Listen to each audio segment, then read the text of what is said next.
పశు వైద్యశాలలో విధులు నిర్వహించాలంటే హెల్మెట్ ధరించి వెళ్లాల్సిన పరిస్థితి నెలకొందని మంచిర్యాల జిల్లా కాస్పేట మండల పశు వైద్యాధికారి తిరుపతి అన్నారు. మండలంలోని పశు వైద్యశాల శిథిలావస్థకు చేరుకుందని, స్టోర్ రూమ్ కి వెళ్లాలంటే హెల్మెట్ ధరించి వెళ్లాల్సి వస్తుందన్నారు. నమస్తే అండి, నా పేరు డాక్టర్ తిరుపతి. నేను గత 13 సంవత్సరాల నుంచి ప్రాథమిక పశు వైద్య కేంద్రము కాసిపేటలో పనిచేస్తున్నానండి. అయితే మా పశు వైద్య కేంద్రం యొక్క భవనము చాలా శిథిలావస్థకు చేరుకున్నదండి. మొత్తం వర్షాకాలం వచ్చిందంటే మొత్తం లోపల నీళ్ళన్నీ అడుస్తూ ఉంటాయండి, నీళ్ళన్నీ లీక్ అవుతూ ఉంటాయి. అయితే గత 6 సంవత్సరాల క్రితమే ఇది మన పెచ్చులు పడిపోవడం స్టార్ట్ అయిందండి. ఫస్ట్ స్టోర్ రూమ్లో పడిపోవడం జరిగింది. అప్పటి నుంచి స్టోర్ రూమ్లోకి మేము ఎవరం వెళ్ళట్లేదు. ఒకవేళ అత్యవసరమై వెళ్ళాల్సి ఉంటే కంపల్సరీ హెల్మెట్ ధరించే వెళ్తామండి.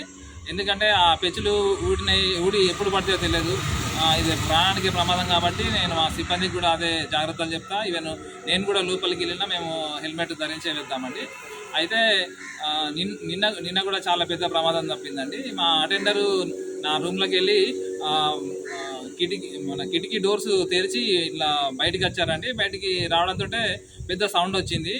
పోయి లోపలికి వెళ్ళి చూసేసరికి మొత్తం నా టేబుల్ మీద పై కప్ అంతా కూలి పడిపోయిందండి, నా చైర్ మీద, నా టేబుల్ మీద.